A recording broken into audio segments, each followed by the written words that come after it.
குரல் FM நேயர்கள் அனைவருக்கும் வணக்கம். இன்று நாம் காண இருப்பது பிரபல எழுத்தாளர் சாய் சக்தி அவர்கள் எழுதிய விலையில்லா முத்தம் நாவலின் 3ஆம் பாகம். முதல் 2 பாகம் லிங்க் டிஸ்கிரிப்ஷன்ல கொடுத்திருக்கேன், மறக்காம பாருங்க. வாங்க கதைக்குள்ள போகலாம்.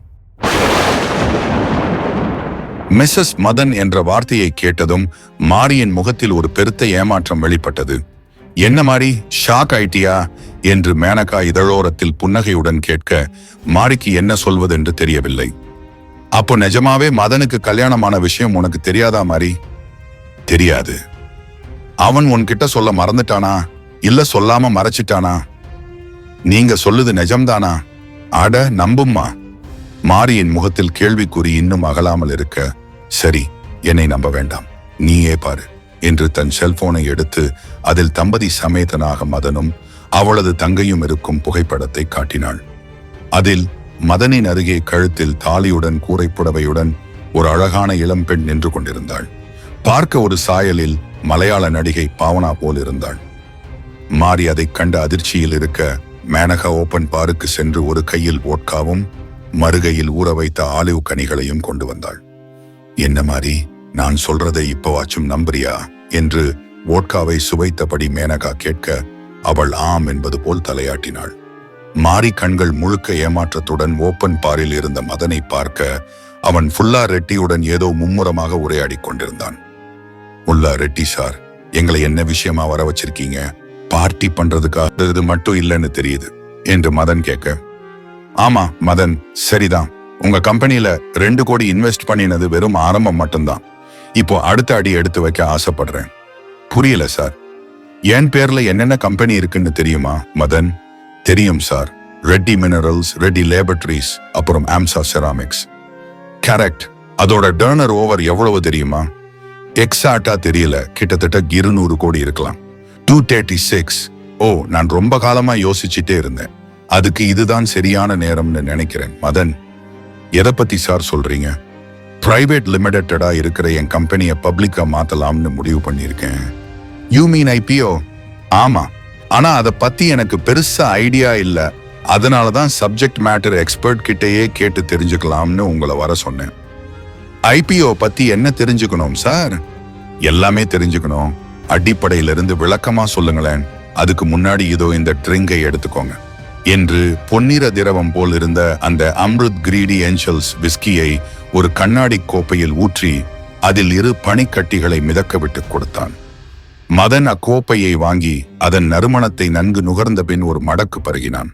விஸ்கியின் ஆல்கஹால் அவன் சுவை உணரிகளை சிலிர்ப்பி அவனது சுவாச குழாயில் பரவி அங்கிருக்கும் ஈரப்பதத்தை ஆவியாக்க நாவில் சற்று எரிச்சலும் தொண்டையில் சற்று கரைச்சலும் உண்டானது. அடுத்த சில நொடிகளில் விஸ்கியின் வெனிலா வாசமும் பார்லி வாசமும் புகையும் ஓக் மரக்கட்டை வாசத்துடன் இணைந்து நாசியில் நடனமாட, அடுத்த சில நொடிகளில் ஆரஞ்சுடன் கலந்த கொக்கோவின் நறுமணம் அலட்டாமல் வெளிப்பட்டது. நாவில் கொஞ்சம் கசப்பு சுவை துளிர்த்தெழ அந்த கசப்பை ஈடுகட்ட வினிகரில் ஊறிய ஆலிவ் கனிகளை மதன் வாயில் நிரப்ப அந்த சுவை கலப்பில் அவனது ரோமங்கள் சிலிர்த்து மயிர் கூச்சம் ஏற்பட்டது. விஸ்கி எப்படி இருக்கு மதன்? Divine taste sir. ஐம்புலன்களும் ஆடி போயிருச்சு. இதோ பாருங்க, கூஸ் பம்ப்ஸ் கூட வந்துருச்சு. இது சாதாரண விஸ்கி இல்ல மதன், 12 வருஷம் பதப்படுத்தப்பட்ட விஸ்கி. ஒரு பாட்டிலோட விலை 1.5 லட்சம் ரூபாய். இதுவரைக்கும் இதே மாதிரி 100 பாட்டில்கள் தான் தயாரிச்சிருக்காங்க. என்ன சார் சொல்றீங்க? ஏன் 1 மாசம் சம்பளத்தை ஒரே பாட்டில் அடைச்சிருக்காங்க என்று மதன் வியப்படைய, ரொம்ப நாளா இதை ஓபன் பண்ண ஒரு நல்ல மோமெண்ட்டுக்காக வெயிட் பண்ணினேன்.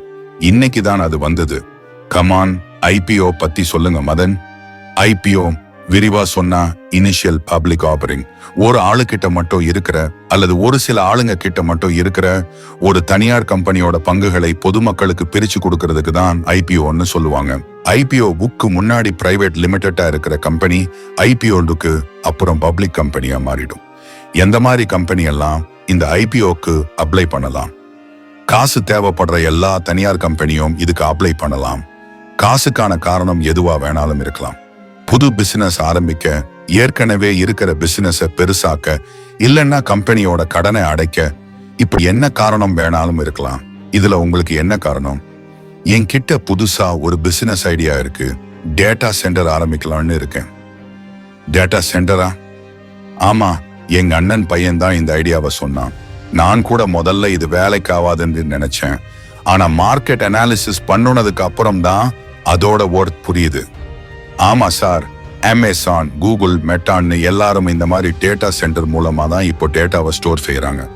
இந்தியாவில் இப்போதானே இந்த செக்டார் வளர ஆரம்பிச்சிருக்கு. இது நல்ல ஐடியா தான்.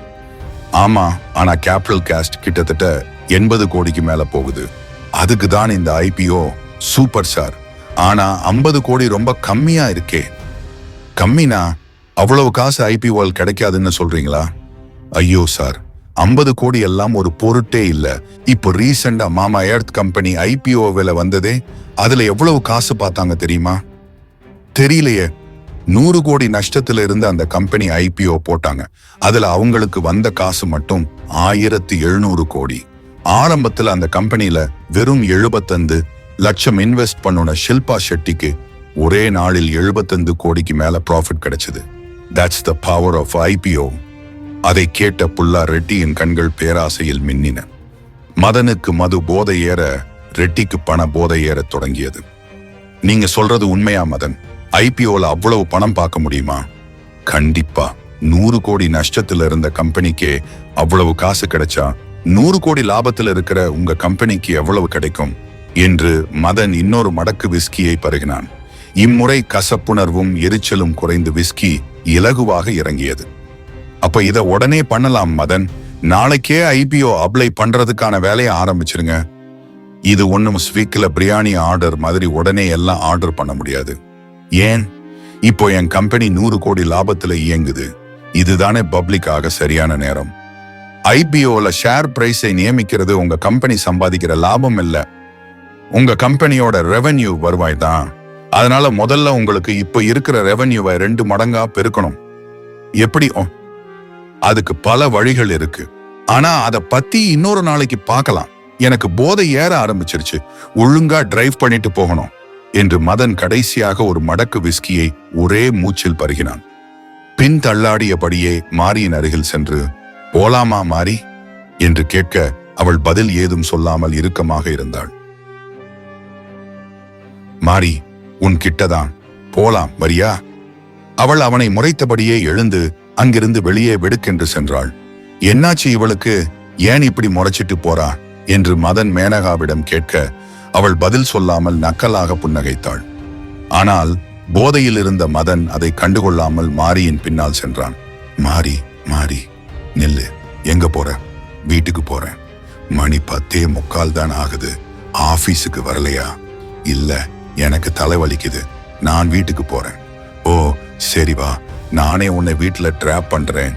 எனக்கும் டயர்டா தான் இருக்கு. வேண்டாம், நான் ஆட்டோல போய்க்கிறேன். ஏன்? அதற்கு அவள் பதில் சொல்லாமல் கோபம் பொங்க முறைத்தாள். பின் அங்கு வந்த ஆட்டோவில் ஏறி அவனிடம் விடை கூட பெறாமல் வீட்டுக்கு சென்றாள். வீட்டை அடையும் போது மணி 11:30 தாண்டி இருந்தது. பசி அடிவயிற்றை கிள்ள சமையலறைக்கு சென்று தயிர் சாதமும் தொட்டுக்கொள்ள தேங்காய் துவையலும் செய்து வயிறார சாப்பிட்டாள். உண்ட மயக்கத்தில் தூக்கம் கண்களை சுழற்ற ஏசியை போட்டுவிட்டு உடனே படுக்கையில் சாய்ந்தாள். வயிறார சாப்பிட்டு விட்டு நிம்மதியாக தூங்கும் மதிய தூக்கத்துக்கு ஈடு இணையே கிடையாது. அப்படியான ஆழ்ந்த தூக்கத்தில் இருக்கும்போது தடதடவென்று யாரோ கதவை தட்டும் சத்தம் கேட்டது. மிகவும் கஷ்டப்பட்டு கூளை கட்டிய கண்களை திறக்க முயன்றாள். பகலா இரவா என்பதை கூட உணர முடியாதபடி அவளுக்கு சற்று குழப்பம் ஏற்பட்டது. கண்களை கசக்கிவிட்டு சுவர் கடிகாரத்தை பார்க்க அது இரவு 10 மணி என காட்டியது. யாரு இந்த நேரத்துல வந்து இப்படி கதவை தட்டுறது? மெல்ல எழுந்து கதவை திறக்க செல்லும் போது மீண்டும் அந்த குரல், மாரி, ஏ புள்ள மாரி, கதவை தொரடி, கொண்டி போட்டுட்டு இருந்தா என்னால் வர முடியாதோ? அந்த குரலை கேட்டதும் அதுவரை அமைதியாக இருந்த மாரியின் மனதில் இடி விழுந்தது போல் இருந்தது. கைகள் நடுங்கின, கண்கள் இருண்டன. கடந்த முறை இதே போல் அவன் வந்தபோது அவளுக்கு நடந்த நிகழ்வுகள் எல்லாம் மனதில் வந்து போயின. ஆனால் கடந்த முறை இல்லாத தைரியம் அவள் மனதில் இப்போது இருந்தது. நான் அனுமதிக்காம என்னை தொடர உரிமை எந்த கொம்பனுக்கும் இல்ல, தைரியத்துடன் தன் மனதில் சொல்லிக் கொண்டாள். கதவை தோரடி, வேசி முண்ட. மாரியின் கண்களில் கோபமும் ஆத்திரமும் நிறைந்தன. சமையலறைக்கு சென்று அடுப்பை பற்ற வைத்தாள். நீல நிறத்தில் கொழுந்துவிட்டு எரிந்த தீயில் தோசை கரண்டியை வைத்து பழுக்க காய்ச்சினாள். ஏய் மாரி, இப்ப மட்டும் நீ கதவை திறக்கல, உள்ள வந்து உன் வாயை உடைச்சிருவேன் என்று அவன் கத்த மாறி மெல்ல வந்து கதவை திறந்தாள். எம்புட்டு நேரமா கதவு திறக்க சொல்லுகேன், உள்ள எண்ணத்தை வெட்டி முடிச்சிட்டு இருக்க, இல்ல எவனையாவது ஒளிச்சு வச்சிட்டு இருக்கியா என்று அவன் கோபத்தோடு உள்ளே வர அவனுடன் சேர்ந்து சாராய நாற்றமும் உள்ளே வந்தது. பயங்கரமா பசிக்கி போய் கொஞ்சம் பழையதும் வத்தலும் பொறிச்சு கொண்டா என்று அவன் சொல்ல அவள் அசையாமல் அங்கேயே நின்று அவனை முறைத்து பார்த்தாள். என்னடி குத்தால பாவை மாதிரி அணங்காம என்னையே பார்த்துட்டு இருக்க, போய் சொன்னதை கொண்டா. முடியாது. என்ன சொன்ன? நீ சொன்னதை என்னால செய்ய முடியாது, முதல்ல இங்க இருந்து கிளம்பு. அதை கேட்டதும் அவனது கண்கள் சிவந்தன, முகத்தில் கோபம் கொப்பளித்தது. பலவற்றை கழுது, என் கிட்டையே எதிர்த்து பேசுகியா, உன்னை என்ன பண்ணுகேன் பாரு என்று அவன் அவளை அடிப்பதற்காக கைகளை ஓங்க அவள் அவனது கைகளை பிடித்து தடுத்து நிறுத்தினாள். அதை கண்டதும் அவன் சற்று அதிர்ச்சி அடைந்தான். இதுவரை அவனிடம் அடங்கி அடங்கி அடி வாங்கியவள் எதிர்த்து நிற்பாள் என்று அவன் ஒரு நொடி கூட நினைத்ததில்லை. ஏ, என்னையே தடுத்து நிக்கியா, இர்ரி, உன் கையை உடைக்கேன் என்று அவன் மற்றொரு கையை ஓங்க அவள் அவனை கீழே தள்ளிவிட்டாள். போதையில் ஏற்கனவே தடுமாறிக் கொண்டிருந்த அவன் மாறி தள்ளிவிட்டதில் நிலை குலைந்து கீழே விழுந்தான். கீழே விழுந்த வேகத்தில் இடுப்பு பிடித்துக் கொண்டது. அவன் நிலை தடுமாறிய கணங்களை அவள் சாதகமாக்கி சமையலறைக்கு சென்று அடுப்பில் பழுக்க காய்ச்சி வைத்திருந்த தோசை கரண்டியை எடுத்து வந்தாள். ஏ மாறி, என்ன இது, என்ன இது என்று அவன் அடர்ச்சிவப்பு நிறத்தில் இருந்த தோசை கரண்டியை பார்த்து அஞ்சி நடுங்க. இத வச்சு தோசையை மட்டுமல்ல, உன்னை மாதிரி அயோக்கிய ராஸ்கல்களையும் சுடலாம் என்று அவனது மார்பில் பழுக்க சூடு வைத்தாள். தோசை கரண்டியில் அவனது மார்பின் மேற்தோல் எரிந்து உருகி வர வலி தாங்காமல் அவன் அலறினான். ஐயோ, எரியுது அம்மா, வலி தாங்க முடியலையே, எரியுதே. அவன் தரையில் புரண்டு கதறினான். இதுவரை அரக்கனை போல கொடுமைகள் செய்த அவனை அப்படி அழுது புரளும் பலகீனமான கோலத்தில் பார்த்ததும் மாரிக்கு அவன் மீது இருந்த அச்சங்கள் அனைத்தும் காணாமல் போயின. கத்து, இப்போ கத்து, இப்போ கத்துல என்று மாறி மீண்டும் அவனது முதுகில் தோசை கரண்டியை ஒரு இழுப்பு இழுக்க, ஐயோ விற்று, என்னால முடியல என்று கண்களில் கண்ணீர் தாரை தாரையாய் வழிய அவன் கெஞ்சினான். அவனது ரத்தமும் தசையும் ஒட்டி கொண்டிருந்த தோசை கரண்டியை கீழே வைத்துவிட்டு திறந்து கிடந்த கதவை சென்று மாறி மூடி தாழிட்டாள். தாரிகாசுரனை வதம் செய்த பத்ரகாளியைப் போல் அவள் முகத்திலும் அடங்காத வெறியும் குறையாத கோபமும் தென்பட்டது. அடுப்பில் தரையில் புரண்டு அவன் அழுது கொண்டிருக்க மாறி சமையலறைக்கு சென்று கொதித்துக் கொண்டிருந்த எண்ணெய் சட்டியை எடுத்து வந்தாள். பொம்பளைதானே, பொறுத்து பொறுத்து போவா, ஏறி மிதிச்சுக்கிட்டே இருக்கலாம்னு தானே என்னை இவ்வளவு சித்திரவதை செஞ்ச, உன்னை நம்பி வந்த பொன்னாச்சேன்னு கொஞ்சமாவது இரக்கம் காட்டுனியா என்று அவனை பார்த்து தீர்க்கமாக கேட்க, என்னை விற்று மாறி என்று அவன் கெஞ்சினான். நானும் இத மாதிரி எத்தனை நாள் கெஞ்சி இருக்கேன், அன்னைக்கு நீ என்னை விட்டியால என்று வெறி பிடித்தவளைப் போல் மீண்டும் மீண்டும் கேட்க அவன் அச்சத்தில் நடுங்கினான். இனிமே நான் அனுபவிச்ச சித்திரவதையை வேற எந்த பொண்ணும் அனுபவிக்க கூடாது, உன்னை மாதிரி அரக்கணுங்களை தண்டிக்காம பொறுத்து போறதுதான் நாங்க செய்யற தப்பு என்று கொதிக்கும் எண்ணெயை அவன் மேல் ஊற்ற தீயில் விழுந்த புழுவை போல அவன் துடிதுடித்து போனான். ஐயோ அம்மா, என்னால முடியல, ஐயோ அம்மா, எரியுது என்று அவன் கதறி அழ அவனது அழுகுரல் கேட்டு அக்கம் பக்கத்தில் இருந்தவர்கள் வந்து கதவை தட்டத் தொடங்கினர். ஆனால் அவள் அங்கிருந்து நகராமல் அவன் தரையில் அழுது புரள்வதை கண்கொட்டாமல் பார்த்து கொண்டே இருந்தாள். ஒரு சில நொடிகளில் வெளியே இருந்தவர்கள் கதவை அடித்து உடைக்கத் தொடங்க அவளது மனம் மாறியது. எண்ணெய் சட்டையை கீழே போட்டுவிட்டு கதவை சென்று திறந்தாள். மகளிர் காவல் நிலையம், மணி இரவு 10 மணி.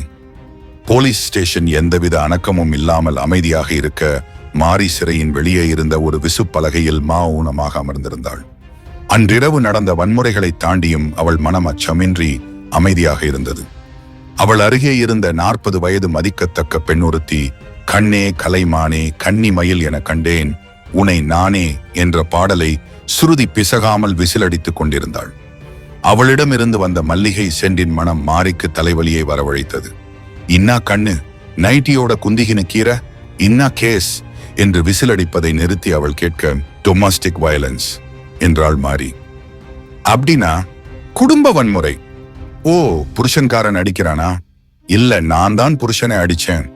இன்னா சொன்ன என்று அவள் வாயை பிளக்க, நான் தான் என் புருஷனை அடிச்சேன், அது மட்டுமில்ல, தோசை கரண்டியால நெஞ்சில சூடு போட்டேன், அப்புறம் கொதிக்கிற எண்ணெயை அவன் மேலேயே ஊத்தினேன் என்றாள் மாரி. அம்மாடி அம்மா, பாக்க ரீசெண்டா கீரை இன்னா சம்பவம் பண்ணின்னு வந்துகிற என்று அவள் மீண்டும் வாயை பிளந்தாள். எனக்கு இருந்த கோவத்துக்கு அவனை தப்பும்மா, கல்லானாலும் கணவன் பாங்கோ, புருஷங்காரனை அடிக்கிறதெல்லாம் பெரிய பாவம். என் புருஷன் சரக்கடிச்சுகின்னு என்னை அடிக்காத நாள் அல்ல, ஆனா நாள் ஒரு தப்பா கூட அவன் மேல கை வச்சதில்ல தெரியுமா? ஆமா, நீங்க என்ன கேஸ்ல வந்திருக்கீங்க? புறாத்தல்.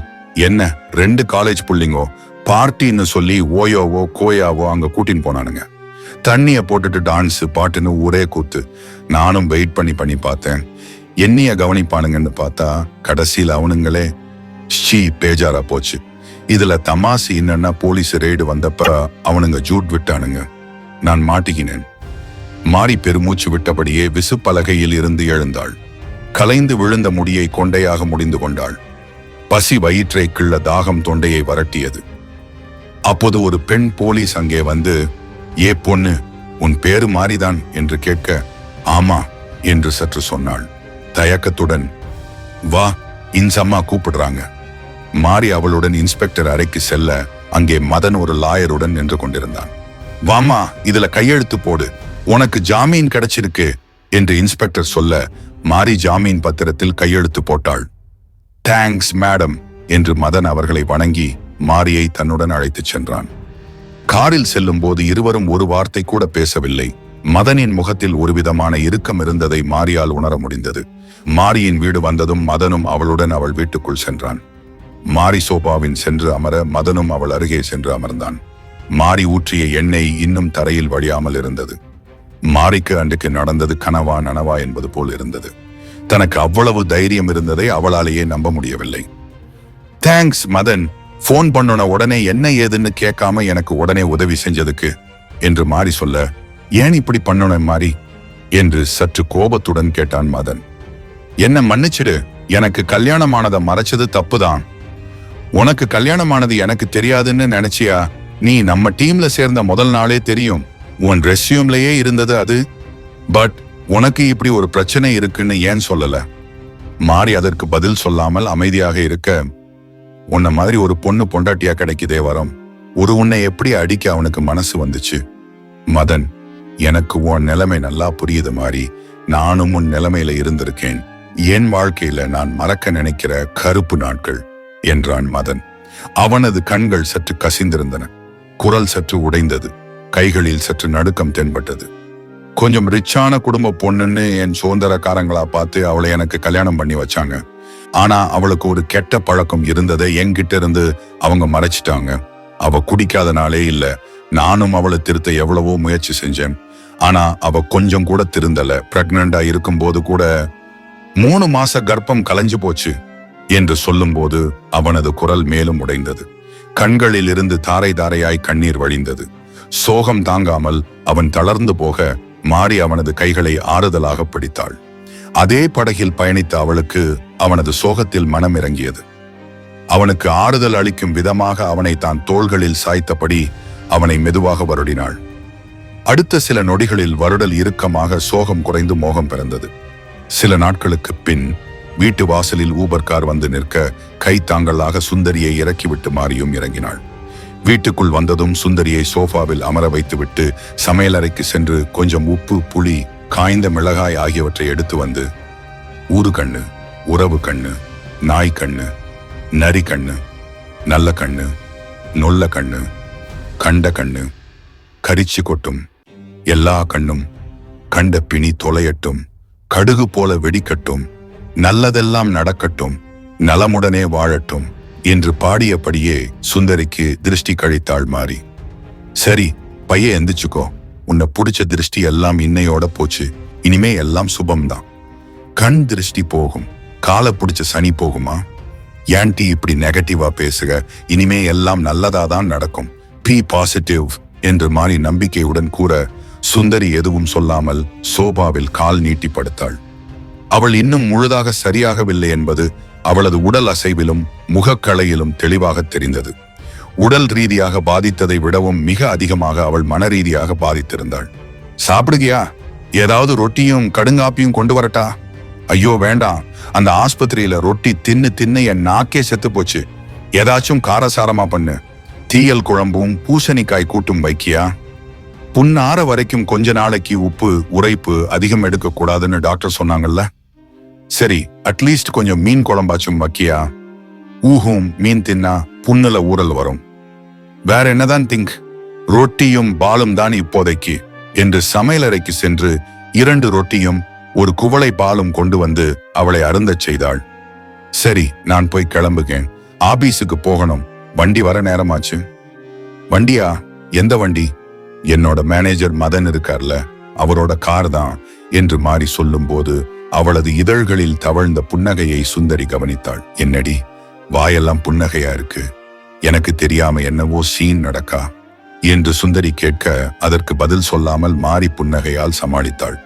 என்ன மாறி, அப்ப நெசமாவே ஏதோ இருக்கு. கோட்டி மாறி பேசாம ஒழுங்கா ரொட்டியை தின்னுட்டு நிம்மதியா தூங்குடி. நான் கோட்டியா? நீ கோட்டியாகாம இருந்தா சரி என்று சுந்தரி சொல்ல வாசலில் கார் ஹாரன் ஒலி கேட்டது. சரி, கார் வந்துருச்சு, நான் போயிட்டு வாரேன்.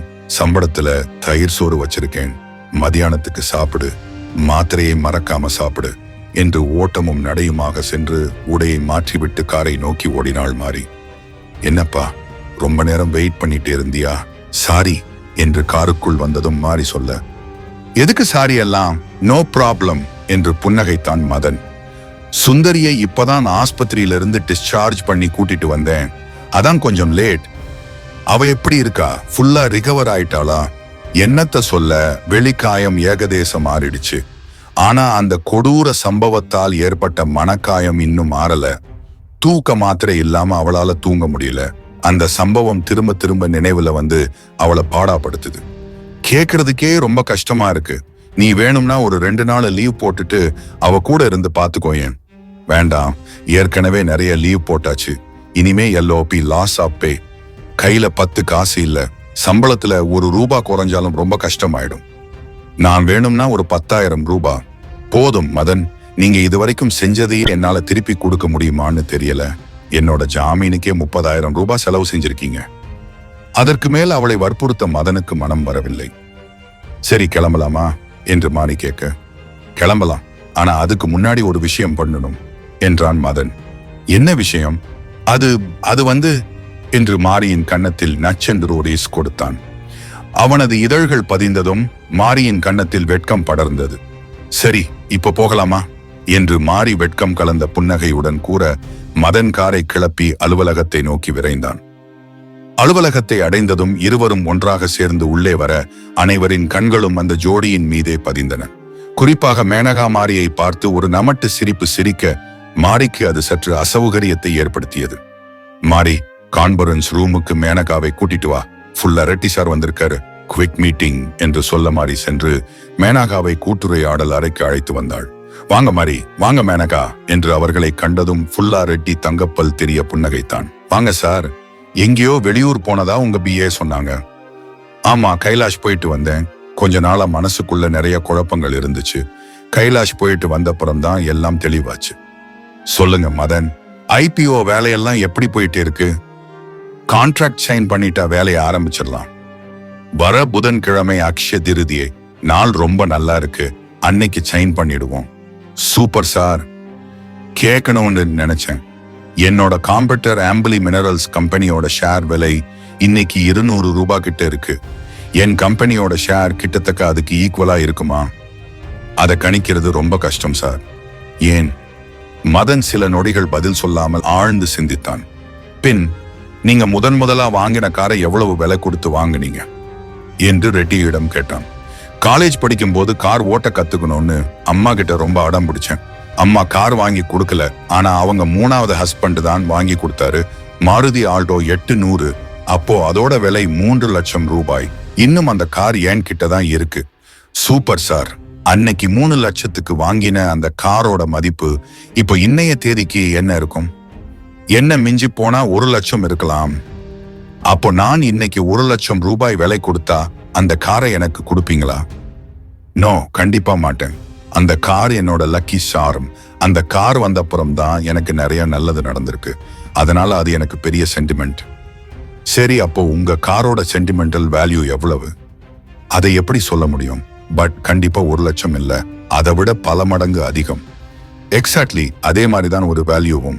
ஒரு கம்பெனியோட ஷேர் கம்பெனியோட அசையும் சொத்து, அசையா சொத்து, லாப நஷ்ட கணக்க ஈஸியா கணக்கு போட்டுடலாம். ஆனா அதே கம்பெனியோட சரியான பங்கு விலையை, அதாவது ஒரு ஷேரோட துல்லியமான இன்ட்ரின்சிக் வேல்யூவை கணிக்க யாராலையுமே முடியாது என்பதுதான் உண்மை. ஏன்னா ஒரு கம்பெனியோட பங்கு விலை அந்த கம்பெனியோட தற்கால மதிப்பை மட்டும் கணக்கிடுவது இல்லை, பட் அந்த கம்பெனி வரப்போற காலத்துல எவ்வளவு சிறப்பாக லாபம் கொடுக்க போகுதுன்னு மார்க்கெட்ல நிலவும் சென்டிமெண்டோட ஒரு பிம்பம். ஒரிஜினல் மாறாதது, ஆனா பிம்பம் மாறிக்கிட்டே இருக்கும். முதல்ல இந்த உண்மையை புரிஞ்சுக்காம மார்க்கெட்டை புரிஞ்சுக்க முடியாது. அவர்களுக்குள் நடந்த உரையாடலை மாறி நன்கு கவனித்தாள். பங்குச்சந்தை பற்றிய புரிதல் அவளுக்கு தேவையான அளவு இருந்த போதும் அதன் திரைமறைவில் நடக்கும் பரிமாற்றங்கள் எதுவும் அவளுக்கு பரிச்சயமானது இல்லை என்பதால் அவளுக்கு அதை கற்றுக்கொள்ளும் ஆர்வமும் தேவையும் இருந்தது. அப்போ நம்ம அடுத்த கட்ட திட்டம் என்ன? 7,000 கோடியா இருக்கிற உங்க கம்பெனியோட ரெவென்யூவை அடுத்த ஒரு வருஷத்துல 2,000 கோடியா மாத்தணும். அப்படி மாத்தினா ஐபிஓல உங்க கம்பெனியோட குறைந்தபட்ச மதிப்பு 24,000 கோடியா இருக்கும். 24,000 கோடியா என்று ஃபுல்லா ரெட்டி வாயை பிளக்க, அதில் இல்லை எத்தனை பூஜ்ஜியம் உள்ளன என்பதை எண்ணிய மாறியும் ஆச்சரியத்தில் வாயை பிளந்தாள். எப்படி மதன், இது எப்படி சாத்தியமாகும் என்று புல்லா ரெட்டி கேட்க, அதுக்கு பல கான்ட்ராக்ட் வழிகள் இருக்கு, முதல்ல சைன் பண்ணுவோம், மத்ததெல்லாம் அப்புறம் விளக்கமா சொல்லுறேன் என்றான் மதன். ஓகே, புதன்கிழமை மீட் பண்ணுவோம், இப்போ நான் கிளம்புறேன் என்று புல்லா ரெட்டி எழுந்தான். வெளியே செல்லும் போது தற்செயலாக கால் தடுமாறியது போல் அவன் மாரியின் மீது விழ, மாரியின் மார்பில் அவனது கைகள் தற்செயலின்றி படர்ந்தன. பொன் கிடைச்சாலும் புதன் கிடைக்காதுன்னு சொல்லுவாங்க, அதுவும் இன்னைக்கு அட்சய திருதியை வேற, கான்ட்ராக்ட்ல கையெழுத்து போட இதை விட சூப்பரான நாள் அமையாது என்று கோல்டன் ஹைக்ஸ் நிறுவனத்தின் சவுத் ஜோன் பிரசிடென்டான கமல நாராயணன் கூற, அதனால்தான் என்னோட அமெரிக்கா புரோகிராம கூட கேன்சல் பண்ணிட்டு இங்க வந்திருக்கேன் என்று தங்கப்பல்லை காட்டி சிரித்தான் ஃபுல்லா ரெட்டி. ஐபிஓ ஒப்பந்தத்தை இறுதி செய்வதற்காக மதனின் குழுவும் ஃபுல்லா ரெட்டியின் குழுவும் ஈசிஆரில் இருந்த ஒரு பீச் ஹவுஸில் கூடியிருந்தனர். இந்த ஒப்பந்தத்திற்காக மதன், மாரி, மேனகா ஆகிய மூவரும் கடந்த 4-5 நாட்களாக வீட்டுக்கு கூட செல்லாமல் ராப்பகலாக உழைத்திருந்தனர். புல்லா ரெட்டி அழைத்து வந்திருந்த புரோகிதர் பைண்ட் செய்யப்பட்ட அந்த கான்ட்ராக்டின் மீது பொட்டு வைத்து மகாலட்சுமி காயத்ரி மந்திரத்தை உச்சாடனம் செய்தார். சார், உங்க டீம் கான்ட்ராக்ட் நல்லா வெட் பண்ணிருப்பாங்கன்னு நம்புறேன்.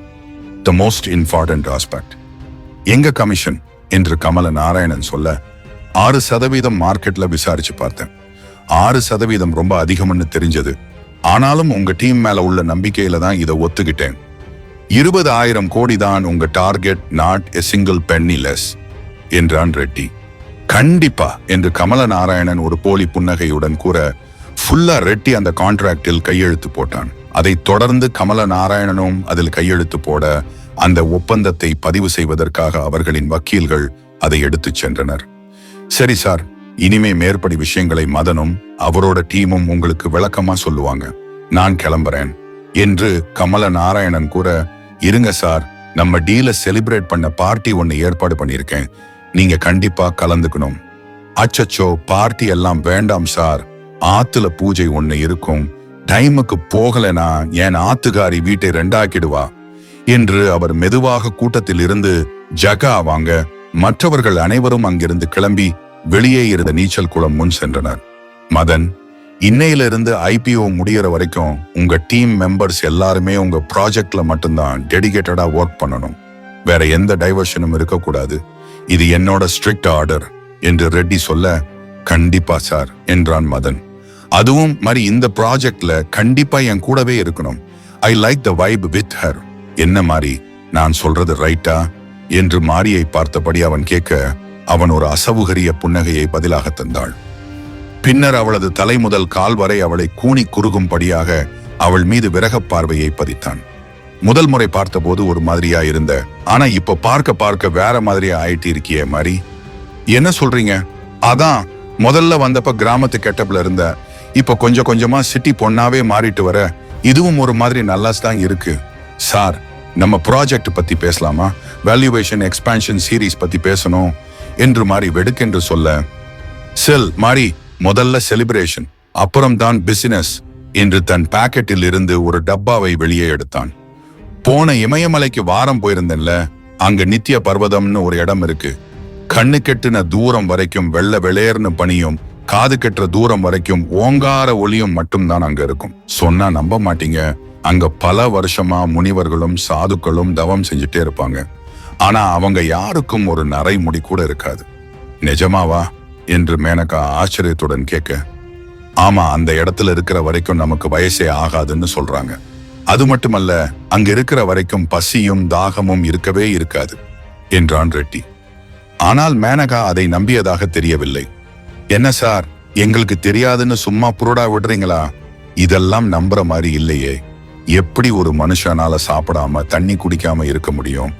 பயாலஜிக்கலா அது பாசிபிளே இல்ல. அவங்க சாதாரண மனுஷங்க இல்ல. அவங்க இருக்கிறது சாதாரண இடமும் இல்லை, பௌதீகத்துக்கு அப்பாற்பட்ட இடம் அது.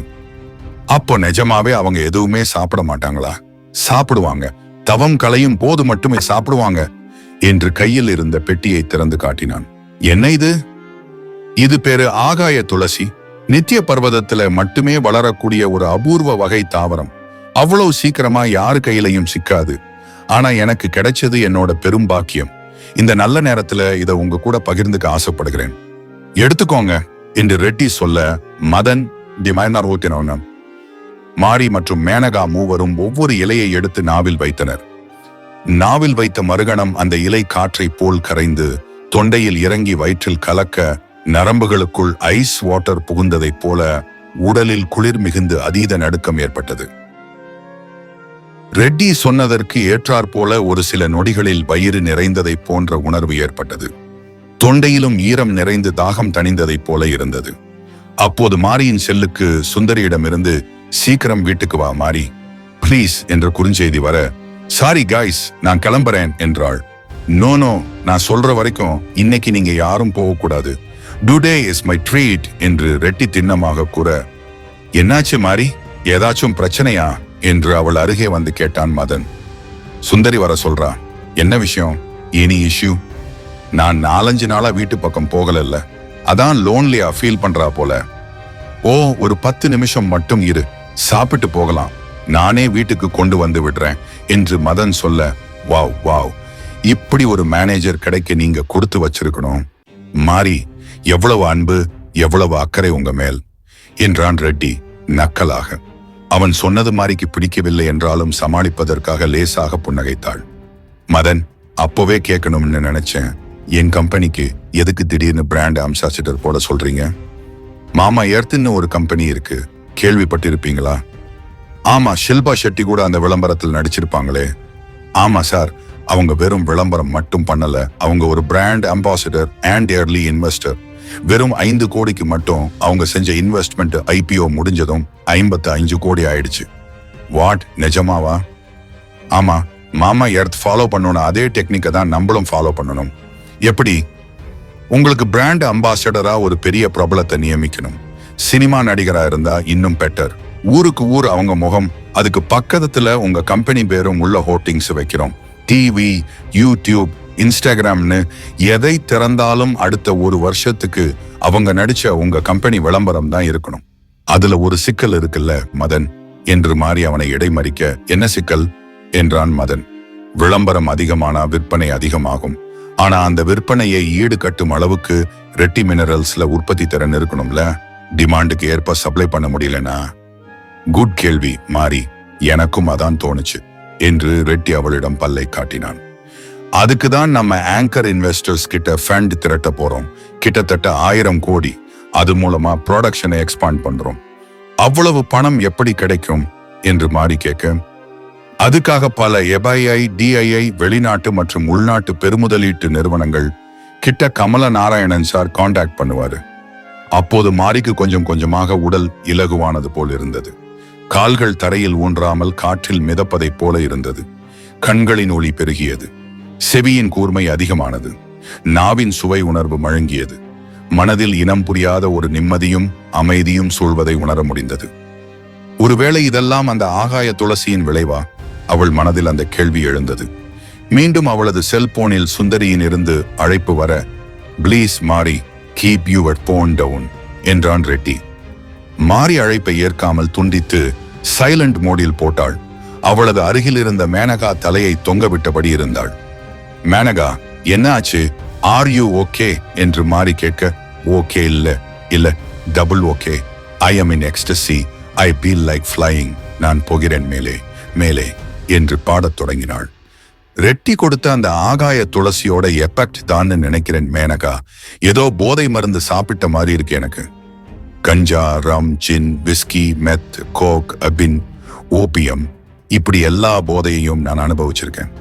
ஆனா இது அதை எல்லாத்தையும் விட மேல.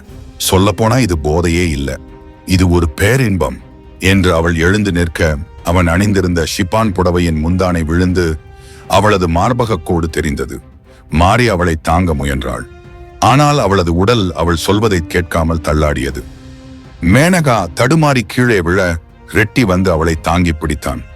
சில நொடிகளில் மேனகா அவனை இறுக்கி அணைக்க, அவன் அவளை தாங்கியபடி அவளை இறுக அணைத்தான். அவனது முகம் அவளது மார்பிடுக்கில் புதைய, அவனது கைகள் அவளது தொடையில் பரவ, இருவரும் மாரியின் பார்வையில் இருந்து கொஞ்சம் கொஞ்சமாக மறைந்து போயினர். மாரிக்கு தான் காண்பது கனவா இல்லை நனவா என்று புரியாத ஒரு கற்பனை உலகில் இருந்தாள். சுற்றி முற்றி பார்க்க மதன் நீச்சல் குளத்தின் ஒரு மூலையில் முடங்கி போய் படுத்திருந்தான். மாரி அவனை அழைக்க முயன்றாள். ஆனால் நான் எழவில்லை. உடலில் இருந்த மொத்த ரத்தமும் தலைக்கு விரைந்து போவதைப் போல உணர்ந்தாள். தரையில் விழுந்து கிடந்த மதனுக்கு திடீரென இறகுகள் முளைத்தன. மெல்ல மெல்ல அவன் இறகை விரித்து பறந்தான். அதே நேரம் நீச்சல் குளத்தில் இருந்த நீரின் நீல நிறம் மாறி சிவப்பானது. நீல நிற வானம் ஆரஞ்சு நிறமாக மாறியது.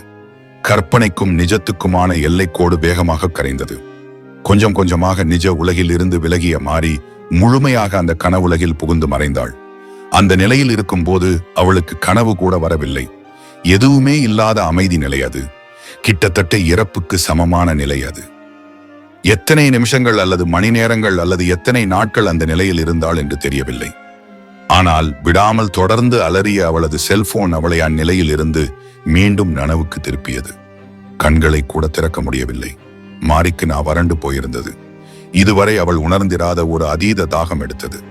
அதே நேரம் கொடும்பசியில் சிறுகுடலை பெருங்குடல் தின்றது. மாரி குத்துமதிப்பாக போனை எடுத்து அழைப்பை ஏற்றாள். ஹலோ மாரி, நான் சூசேப்பன் பேசுறேம்மா. சூசேப்பன் மாரியின் பக்கத்து வீட்டுக்காரர். சொல்லுங்கண்ணே. எங்கம்மா போயிட்ட? நேத்து நைட்ல இருந்து அடிச்சுட்டே இருக்கேன். ஏன், ஏதாச்சும் பிரச்சனையா? நல்ல பொண்ணும்மா நீ. உன் சிநேகிதி தூக்கி மாட்டிக்கிட்டா. நீ என்னடானா இப்படி அக்கறை இல்லாம பேசுற? அவர் சொன்ன செய்தியை ஜீரணிப்பதற்கு சில நொடிகள் எடுத்தன. அதை உணர்ந்ததும் அவளால் மூச்சு விட முடியவில்லை. சுந்தரிக்கு என்ன ஆச்சுன்னே? நேத்து ராத்திரி சுந்தரி ஃபேன்ல தூக்கு போட்டுட்டு செத்து போயிட்டா. காலையில பால்காரன் பார்த்துதான் எங்க கிட்ட சொன்னான். அதை கேட்டதும் மாரியின் தலையில் இடி விழுந்ததைப் போல இருந்தது. மதன் தனது காரில் மாரியை வீட்டுக்கு அழைத்து வர, அவளது வீட்டின் முன் ஒரு பெருங்கூட்டம் கூடியிருந்தது. வாசலின் முன் ஒரு போலீஸ் வாகனம் நிற்க, அதன் முன் ஊடகவியலாளர்களின் கூட்டம் மொய்த்திருந்தது. சூசையப்பன் வெறும் பனியன் மட்டும் அணிந்த படித்தொலைக்காட்சி ஒன்றுக்கு நடந்த நிகழ்வுகளை விளக்கிக் கொண்டிருந்தார். கண்ணீரும் கம்பளையுமாக மாரி காரில் இருந்து இறங்கி சுந்தரியை பார்க்க ஓடினாள். ஆனால் கிரைம் சீன் இன்ஸ்பெக்ஷன் போய்க் கொண்டிருந்ததால் அவளை வீட்டுக்குள் செல்ல போலீஸ் அனுமதிக்கவில்லை. மாரி வேறு வழியின்றி வீட்டு வெளியிலேயே அழுதபடி நிற்க, ஒரு பெண் போலீஸ் வந்து அவளை விசாரிக்க தொடங்கினாள். நீதான் இந்த பொண்ணோட ரூம்மேட்டா? ஆமா மேடம். உன் பேரு? மாரி. மாரியம்மா. இந்த பொண்ணை எப்படி தெரியும்? எத்தனை நாளா தெரியும்? இவளும் நானும் பக்கத்து கிராமம். எந்த கிராமம்? நான் திருநெல்வேலி பக்கத்துல வள்ளியூர், அவ ராதாபுரம். 2 பேரும் ஒரே பள்ளிக்கூடத்துல தான் படிச்சோம். 3வது வகுப்புல இருந்து 12ஆப்பு வரைக்கும். ஓ, அப்போ சின்ன வயசுல இருந்தே பழக்கம்தான். இவளை பத்தி அப்போ உனக்கு எல்லாமே தெரிஞ்சிருக்குமே? ஓரளவுக்கு. ஏன் இவ தூக்கு மாட்டிக்கிட்டு தற்கொலை செஞ்சா? அப்படி என்ன பிரச்சனை என்று அந்த போலீஸ் கேட்க, மாரி பதில் சொல்லாமல் அழத் தொடங்கினாள். ஏ பொண்ணு, அழாத. அட அழாதம்மா. கேட்ட கேள்விக்கு முதல்ல பதில சொல்லு. அவளது குரலில் சற்று காட்டம் தெரிந்தது. அவ கொஞ்ச நாளாவே டிப்ரெஷன்ல இருந்தா என்று சொல்லும் போது மாரியின் குரல் மீண்டும் உடைந்தது. மதன் அவளுக்கு ஆறுதலாக அவளது தோள்களை பிடித்து முதுகில் தடவி கொடுத்தான். எதனால் அவ டிப்ரெஷன்ல இருந்தா? அவளுக்கு கொஞ்ச நாளைக்கு முன்னாடி ஒரு அபாஷன் ஆயிடுச்சு. அபாஷனா? விசாரிச்சதுல கல்யாணம் ஆகலைன்னு சொன்னாங்க. அவளுக்கு கல்யாணம் ஆகலதான். ஆனா லவ்வர் கூட. அப்புறம் அபாஷன் பண்ணிட்டு கல்யாணம் பண்ணாம அவன் ஏமாத்திட்டு போயிட்டான். அந்த சோகத்துலதான் ரொம்ப மன உளைச்சல்ல இருந்தா. யார் அவன்? பேரு, அட்ரஸ், பேஸ்புக் ஐடி ஏதாச்சும் இருக்கா? இல்ல மேடம். என்னம்மா, சின்ன வயசுல இருந்தே பழக்கம்னு சொல்ற, ஒரே வீட்டுல தங்கி இருக்கீங்க, அந்த பொண்ணு லவ்வர் பேரு கூட உனக்கு தெரியாதா? அவ அவனை பத்தி என்கிட்ட எதுவுமே சொன்னதில்ல. எனக்கும் அவ பர்சனல் விஷயத்த ரொம்ப நோண்டி நோண்டி கேட்க தோணல். அவன் இங்க வீட்டுக்கு கூட வந்தது இல்லையா? இல்ல. அப்படி என்ன ரகசிய காதல்? இது ஏதோ மர்மமா இருக்கே. சரி, இந்த பொண்ணோட பெத்தவங்க சொந்தக்காரங்க காண்டாக்ட் டீட்டெயில் ஆவது இருக்கா? இருக்கு மேடம். சரி, அதையெல்லாம் எழுதி கொடு. கோர்ட் கிளியரன்ஸ் வர வரைக்கும் இந்த வீட்டுக்குள்ள தங்க உனக்கு அனுமதி இல்லை. வெளியில தான் எங்கேயாவது தங்கணும். தங்க வேற ஏதாவது இடம் இருக்கா என்று போலீஸ் கேட்க மாரி பதில் தெரியாமல் திருதிருவென விழித்தாள். அப்போது மதன், மாரி, நீ வேணும்னா கொஞ்ச நாள் என் வீட்டுல தங்கிக்கோ. I have 2 extra rooms in my house என்றான். மாரி என்ன பதில் சொல்வதென்று புரியாமல் தயங்கி நிற்க, அதான் சார், வீட்டுல இடம் இருக்காமே, போய் இப்போதைக்கு தங்கிக்கோ. ஆமா சார், யாரு என்றாள் அந்த போலீஸ். இவரு என்னோட ஃப்ரெண்ட், ஆபீஸ்ல மேனேஜர் வேலை செய்கிறாரு. சரி, நான் கேட்ட தகவல்களை எல்லாம் எழுதி கொடு. கிரைம் சீன் இன்ஸ்பெக்ஷன் முடிஞ்சதும் பாடியை ஒரு தடவை போய் பார்க்கலாம். மாரியும் அந்த போலீஸ் கேட்டபடியே எல்லா தகவல்களையும் எழுதி கொடுத்துவிட்டு மதனின் தோள்களில் சாய்ந்தபடி அழுது கொண்டிருந்தாள். 2 மணி நேரம் கழித்து சுந்தரியின் உயிரற்ற உடலை பார்க்க போலீஸ் மாரிக்கு மட்டும் அனுமதி கொடுத்தனர். உடைந்து போன மனதுடன் சுந்தரியின் உடலை காண கண்கள் கலங்கியபடியே சென்றாள் மாரி. சுந்தரியின் கழுத்தில் கயிறு இறுகிய இடத்தில் எலும்புகள் உடைந்தது சிவந்து போயிருந்தது. கண்கள் குழிக்குள் இருந்து சற்று வெளியே வந்திருந்தன. ஐயோ சுந்தரி, ஏண்டி இப்படி செஞ்ச? இப்படி அநியாயமா என்னை விட்டுட்டு போயிட்டியே என்று சுந்தரியின் கால்களை பிடித்தபடி புலம்பினாள். எம்மா, பாடியை டஸ்ட் பண்ணாதம்மா, இன்னும் போஸ்ட் மார்ட்டம் முடியல, கொஞ்சம் விலகி இரு என்று பெண் போலீஸ் அவளை திட்ட மாறி மாறிலும் வயிற்றிலும் அடித்தபடி ஒப்பாரி வைத்தாள். ஒரு சில நிமிடங்களில் அமரர் ஊர்தி ஒன்று வந்து சுந்தரியின் உடலை அதில் ஏற்றிச் செல்ல மாறி கதறியபடியே ஊர்தி நகரும் வரை கண் கொட்டாமல் அங்கேயே அசையாமல் நின்றாள். இரவு 9 மணி. மதனின் இல்லம். அடைமழை பெய்யும் அறிகுறிகள் வானில் சூழ மொட்டை மாடியில் இருந்த துணிகளை எடுத்துக்கொண்டு படுக்கை அறைக்கு வந்தான் மதன். மாரி இன்னமும் படுக்கையில் வீழ்ந்து தலையணையில் முகத்தை புதைத்தபடி அழுது கொண்டிருந்தாள். அவள் பட்டினியாயிருப்பதை உணர்ந்து சமையலறைக்கு சென்று ஒரு குவளை பால் எடுத்து வந்தான். மாரி, காலையிலிருந்து ஒண்ணுமே சாப்பிடல, ஒரு கிளாஸ் பாலாவது குடி என்று மதன் பால் குவளையை மாரியின் முன் நீட்ட மாரி அதை வாங்காமல் அழுது கொண்டே இருந்தாள். சாப்பிடாம எவ்வளவு நேரம் இருக்க முடியும் மாரி? கொஞ்சமாவது இத குடி என்று மதன் மாரியை எழுப்பி அவளது கண்ணீரை துடைத்து கொஞ்சம் பால் குடிக்க வைத்தான். போலீஸ் கிட்ட பேசினியா மதன்? சுந்தரி வீட்டில இருந்து யாராவது வந்திருக்கிறாங்களா? 5 நிமிஷம் முன்னாடிதான் பேசினேன். போஸ்ட் மார்ட்டம் முடிஞ்சிருச்சாம். இன்னும் 1 ஹவர்ல பாடியை ஹேண்ட் ஓவர் பண்ணிடுவாங்களாம். பாடிய வாங்க அவங்க சொந்தக்காரங்க வந்திருக்கிறாங்க. நாளைக்கு மறுநாள் ஊர்ல இறுதி சடங்கு ஏற்பாடு செஞ்சிருக்காங்க.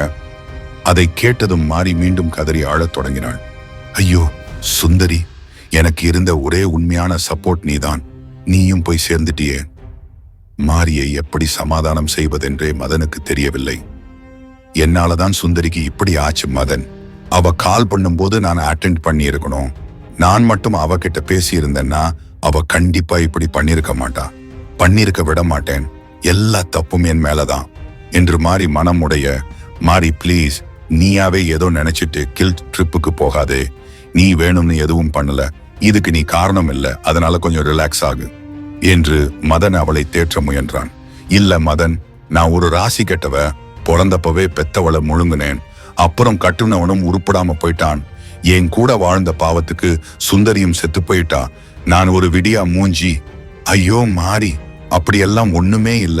சுந்தரி அவளோட பர்சனல் டிப்ரெஷன்னால சூசைட் பண்ணிக்கிட்டா. அதுக்கும் உனக்கும் எந்த சம்பந்தமும் இல்ல. எதை பத்தியும் யோசிக்காம இப்போ நீ நிம்மதியா தூங்கு. மத்ததையெல்லாம் காலையில பாத்துக்கலாம். எனக்கு ஒரே ஒரு உதவி செய்வியா மதன்? சொல்லு, என்ன உதவி? நான் சுந்தரியோட இறுதி சடங்குக்கு போகணும். ஏற்பாடு செய்வியா? கண்டிப்பா. இப்போ நீ தூங்கு என்று மதன் அங்கிருந்து கிளம்ப மாறி அவனது கைகளை இறுகப் பற்றி அவனை தடுத்து நிறுத்தினாள். எனக்கு ரொம்ப லோன்லியா இருக்கு மதன். யாருமே எனக்கு இல்லாத மாதிரி தோணுது. மனசுல என்னமோ கெட்ட கெட்ட எண்ணங்கள் வருது. என் கூடவே கொஞ்ச நேரம் இருக்கியா ப்ளீஸ் என்று மாறி கேட்க மதன் சரி என்பது போல் தலையாட்டினான். மதன் அவள் அருகே படுக்கையில் அமர மாறி அவனது தோளில் சாய்ந்து அவனை இறுக பற்றி கொண்டாள். வெளியே இடி மின்னலுடன் கனமழை பொழிய ஜன்னல் வழியாக குளிர்காற்று விசையாக வீசியது. மதனின் மார்பில் சாய்ந்து கொள்ள அவன் அவளை சுற்றி அணைத்துக் கொண்டான். மனரீதியாக பலவீனமாக இருந்த மாரியின் தனிமைக்கும் துக்கத்துக்கும் அது ஆறுதலாக அமைய மாரி அவனது கன்னத்தில் முத்தமிட்டாள். அடுத்து அவன் அவள் இதழ்களை எடுத்துக்கொண்டான். அணைப்பின் இறுக்கம் அதிகமாக அவளது மனதில் இருந்த வெட்கம் கொஞ்சம் கொஞ்சமாக கரைந்து போனது. எஞ்சிய தயக்கமும் ஆடைகள் அவிழ்ந்த பின் எஞ்சாமல் போனது. இருவரின் துகிலுரித்த உடல்களும் பின்னி பிணைய காமத்தீயின் வெப்பத்தில் குளிர்காற்றின் தன்மை காணாமல் போனது. ஆண்மையும் பெண்மையும் இரண்டர கலக்க துவண்டு போன இருவரின் உடல்களும் போர்வைக்குள் புகுந்து கொண்டன. என் கூடவே எப்பவும் இருப்பியா மதன்? கண்டிப்பா Mari. I love you Madan. அவளது வாழ்வையே தலைகீழாக மாற்றப் போகும் இரவு அது என்பதை அவள் அப்போது அறியவில்லை. Playing restaurant, Ramapuram. 200 அடி ராட்சத கிரேன் அந்த பறக்கும் ஹோட்டலை தரையில் இருந்து அலேக்காக தூக்க மொத்த ஹோட்டலும் 200 அடி உயரத்தில் காற்றாடி போல மிதந்தது. கிரேன் தூக்கிய வேகத்தில் மாரிக்கு அடிவயிறு கலக்குவது போல் இருக்க மதனின் கைகளை இறுக பற்றிக் கொண்டாள். மேனாகவும் ரெட்டியும் ஒருவரின் கைகளை இன்னொருவர் கெட்டியாக பிடித்துக் கொண்டனர். 200 அடி உயரத்தில் இருந்து பார்க்கும்போது மொத்த சென்னை நகரத்தின் எல்லைகளும் அழகாக காட்சியளித்தன.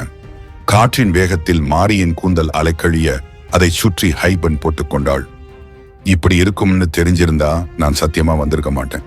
எனக்கு கொஞ்சம் வேர்டிகோ இருக்கு என்று மேனகா தலையை பிடிக்க, அப்படின்னா என்று புரியாமல் கேட்டாள் மாரி. உயரத்தை பார்த்தா எனக்கு பயம். அதுவும் காலுக்கு கீழே 200 அடி ஓப்பனா இருக்கு. கொஞ்சம் நகர்ந்தா கூட கபால மோட்சம்தான். அதெல்லாம் பயப்பட தேவையில்லை. ஒரு கிரெபின்டேஜ் போட்டா எல்லா பயமும் காணாம போயிடும் என்று சிரித்தான் ஃபுல்லா ரெட்டி. ஆங்கர் இன்வெஸ்டர்களிடமிருந்து கிட்டத்தட்ட 1000 கோடிக்கு நிதி கிடைத்திருந்ததால் அவன் பெருமகிழ்ச்சியில் இருந்தான். அதற்கான பார்ட்டியை அந்த பறக்கும் உணவகத்தில் ஏற்பாடு செய்திருந்தான். எப்படி மதன் இவ்வளவு குவிக்கா ஃபண்டை ஏற்பாடு செய்ய முடிஞ்சது? போன வருஷம் என்னோட ரேணிகுண்டா ஃபேக்டரி யூனிட் 6 எக்ஸ்பான்ஷனுக்கு கேட்டப்ப பேங்க்காரங்க 2 மாசம் சுத்த விட்டு தான் லோன் கொடுத்தாங்க. உங்களுக்கு எப்படி இவ்வளவு சீக்கிரம் அமௌண்ட் கிடைச்சது என்று ரெட்டி ஆச்சரியத்துடன் கேட்க, அதான் எங்க கம்பெனியோட பவர். உங்க ஐபிஓ மாடலையும் கடந்த 2 மாச ரெவென்யூ இன்க்ரீஸையும் பார்த்து உடனே வாயை பொளந்துட்டு காசை கொடுத்தான் அந்த அரபிக்காரன் என்றான் மதன். அரபியா? அதான் bank of gulf. O anyway, என்னோட ரேணிகுண்டா ஃபேக்டரியில யூனிட் 6 ஒர்க் ஸ்டார்ட் ஆயிடுச்சு. I am very happy. இன்னைக்கு ஈவினிங் ஃபுல்லா நான் தான் sponsor. Let's start with 1 shot of whisky. இங்க ட்ரிங்க்ஸ் அலவுடா என்று மேனகா சந்தேகத்துடன் கேட்க, பொதுமக்களுக்கு அலவுட் கிடையாது. But we are not common people, we are special VIP என்று அவன் சொடுக்கிட, சேப்டி பெல்ட் அணிந்த வெயிட்டர் ஒருவர் ஒரு பிளேட்டில் 4 குவளை பொன்னிற சிங்கிள் மால்ட் விஸ்கியை கொண்டு வந்தான். எடுத்துக்கோங்க என்று ரெட்டி ஒரு குவளையை எடுக்க மேனாகாவும் மதனும் வேண்டாம் என்பது போல் தலையாட்டினர். ஆனால் அவர்கள் யாரும் சற்றும் எதிர்பாராதபடி மாறி சட்டென்று ஒரு குவளையை எடுத்து ஒரே மூச்சில் குடித்து குவளையை கீழே பாதாளத்தில் வீசினாள். ஐயோ, கீழே யார் மண்டையிலையாவது விழப்போகுது என்று ரெட்டி சொல்லி முடிப்பதற்குள் இன்னொரு குவளை விஸ்கியையும் மாறி காலி செய்து கீழே வீசினாள். சுந்தரி தற்கொலை செய்து கொண்ட நாளில் இருந்தே மாரியின் மனநிலை வெகுவாக பாதித்திருந்தது. அவள் சரியாக யாரிடமும் பேசுவதும் இல்லை, சரியாக சாப்பிடுவதும் இல்லை. முக்கியமாக ஒரு நாள் கூட இரவு நிம்மதியாக தூங்கியது இல்லை. போலீஸ் அனுமதி வழங்கிய பின் மதனின் வீட்டிலிருந்து மீண்டும் சுந்தரியின் வீட்டுக்கே சென்று விட்டாள். மதன் எவ்வளவு வற்புறுத்தியும் மாறி அந்த வீட்டை விட்டு காலி செய்ய மறுத்துவிட்டாள். பல நாட்கள் சரியாக தூங்காததன் பின் விளைவாக அவளது உடலும் மனமும் மிகவும் களைத்துப் போயிருந்தது. அந்த விரக்தியின் வெளிப்பாடுதான் அவளது கட்டுப்பாட்டையும் மீறி அவள் மிகவும் வெறுக்கும் மதுவை பருக அவளை தூண்டியது. போதும் மாறி என்று மதன் அவளது கைகளை பிடித்து வைக்க, விடு மதன், என்னை தடுக்காத என்று கைகளை உதறினாள் மாறி. மதனுக்கு அவளது செயலை பார்த்து கோபம் அதிகமாக வந்தாலும் அவன் அவை நாகரீகம் கருதி அதை சகித்துக் கொண்டிருந்தான். இன்னொரு கிளாஸ் கொடுங்க பிளீஸ் என்று மாறி வெயிட்டரிடம் கேட்க, வேண்டாம் ரெட்டி சார், தயவு செஞ்சு இந்த கிரேனை கீழே இறக்க சொல்றீங்களா என்றான் மதன். ஏன் மதன், பார்ட்டி இன்னும் ஸ்டார்ட் ஆகவே இல்லை, அதுக்குள்ள ஏன் கீழே இறங்க சொல்றீங்க? எனக்கு தலை சுத்துது, நான் வாந்தி எடுக்கிறதுக்குள்ள கீழே போயிடலாம் என்று மதன் சற்று எரிச்சலான குரலில் கூற, ஆமா ப்ளீஸ் இறக்குங்க, இது பார்ட்டி மாதிரி இல்ல, பனிஷ்மெண்ட் மாதிரி இருக்கு என்றாள் மேனகா. அவர்களின் வற்புறுத்தலின் பேரில் ரெட்டி கிரேனை கீழே இறக்கும்படி கூற அந்த பறக்கும் ரெஸ்டாரண்ட் கொஞ்சம் கொஞ்சமாக இறங்கி தரைக்கு வந்தது. சாரி சார், எனக்கு ரொம்ப தலைவலிக்குது, நான் கிளம்புறேன், தப்பா நினைச்சுக்காதீங்க என்று மதன் கூற, வேண்டாம் மதன். என்ன மதன், பிளீஸ் பார்ட்டி பண்ணலாம் வா என்று நான் குழற கூறினாள் மாரி. இல்ல மாரி, போகலாம் வா, எனக்கு இன்ட்ரெஸ்ட் இல்ல. எனக்கு இருக்கு. யோசிச்சு யோசிச்சு மண்டைக்குள்ள ஸ்ட்ரெஸ் ஏறி போயிடுச்சு. இன்னைக்கு பார்ட்டி பண்ணலன்னா என் மண்டையே வெடிச்சிரும். கமான் மாரி, அடம் பிடிக்காத, லெட்ஸ் கோ. முடியாது மதன், என்னை கம்பல் பண்ணாத. அப்புறம் உன் இஷ்டம், நான் கிளம்புறேன் என்று மதன் கோபம் கொப்பளிக்கும் முகத்துடன் தன் காரில் ஏறி கிளம்பினான். மதன் கிளம்பியதும் ரெட்டி தனது ஆடி காரில் மேனகா, மாரி இருவரையும் அழைத்துக் கொண்டு பனையூரில் இருக்கும் தனது பீச் ஹவுஸுக்கு கிளம்பினான். பனையூர் பீச் ஹவுஸ் மாரி நினைத்ததை விடவும் பிரம்மாண்டமாக இருந்தது. காரை விட்டு இறங்கியதும் கடல் அலைகள் வந்து மாரியின் கால்களை முத்தமிட, கடல் காற்று வந்து அவளது கூந்தலை கோதிவிட்டது. ரெட்டி பட்டனை அழுத்த ஆட்டோமேட்டிக் டோர் திறந்து அவர்களை பீச் ஹவுஸின் உள்ளே அழைத்தது. உள்ளே மிகப்பெரிய புல்வெளிக்கு நடுவே 2 மாடி மாளிகை ஒன்று ஞான் ஒளி வெள்ளத்தில் ஆடம்பரமாக நின்றது. அதன் இடதுபுறம் இருந்த தெள்ளத் தெளிவான நீர் நிறைந்த நீச்சல் குளத்துக்கு ரெட்டி அவர்கள் இருவரையும் அழைத்துச் சென்றான். வாவ், பீச் ஹவுஸ் ரொம்ப ரம்யமா இருக்கு. முன்னாடியே தெரிஞ்சிருந்தா நான் ஸ்விம்மிங் ட்ரெஸ் எடுத்துட்டு வந்திருப்பேன் என்று மேனகா சொல்ல, அவ்வளோதான 2 மினிட்ஸ் என்று ரெட்டி வீட்டுக்குள் சென்று 2 நீச்சல் உடைகளை எடுத்து வந்தான். அவனும் முன்னர் அணிந்திருந்த உடையை மாற்றிக்கொண்டு நீச்சல் உடையில் இருந்தான். மேனகா அதை வாங்கிக் கொண்டு சில நிமிடங்களில் தொப்புள் தெரியும் படியான நீச்சல் உடையில் காட்சியளித்தாள். மாரி அந்த உடையை வாங்காமல் நீச்சல் குளத்தையே உற்று பார்த்து கொண்டிருந்தாள். சுந்தரி இறந்து போன துக்கம் அவளை அணு அணுவாக துன்புறுத்திக் கொண்டிருந்தது. எந்த பக்கம் திரும்பினாலும் அவளது முகமே தெரிந்தது. சுந்தரியோடு சிரித்தது, அழுதது, உண்டது, உறங்கியது, ஊர் சுற்றியது என அனைத்து நினைவுகளும் அவளது கண் முன்னே வந்து போயின. சீக்கிரம் வீட்டுக்கு வா மாரி, ப்ளீஸ். சுந்தரி அனுப்பிய கடைசியாக குறுஞ்செய்தியை நினைத்தபடி அவள் கண்கள் கலங்கினாள். ஒருவேளை நான் மட்டும் அன்னைக்கு அவகிட்ட ஒரு வாட்டி பேசியிருந்தா அவ தற்கொலை பண்ணியிருக்க மாட்டா. குற்ற உணர்ச்சியில் அவளது மனம் குமுறியது. மியூசிக் சிஸ்டத்தில் பாட்டை போட்டுக்கொண்டு மேனகா நீச்சல் குளத்தில் மிதந்தபடி ஆனந்தம் கொள்ள கையில் விஸ்கி கோப்பைகளுடன் ரெட்டி மாரியின் அருகில் வந்து அமர்ந்தான். என்ன மாரி, நீ ஸ்விம்மிங் பண்ண வரலையா? இல்ல, எனக்கு விருப்பம் இல்ல. மாரிக்கு போதையில் தலை சுழல்வது போல் இருந்தது. நானும் கொஞ்ச நாளா கவனிச்சிட்டு தான் இருக்கிறேன். நீ எப்பவும் அப்செட்டாவே இருக்கிறியே. ஒண்ணுமில்ல, கொஞ்சம் பர்சனல் இஷ்யூ. ஓ, விஸ்கி சாப்பிடுறியா என்று ரெட்டி ஒரு கோப்பையை அவள் முன் நீட்ட, மாரியும் அதை வாங்கி மூச்சை அடக்கி கொண்டு பருகினாள். நான் பொதுவா பொண்ணுங்க கிட்ட அவ்வளவா பழகிறது இல்ல, அதுவும் மாடர்ன் பொண்ணுங்கன்னா எனக்கு ரொம்ப அலர்ஜி. பட் உன்கிட்ட மட்டும் எனக்கு ஏதோ ஒரு தனி பாசம் இருக்கு.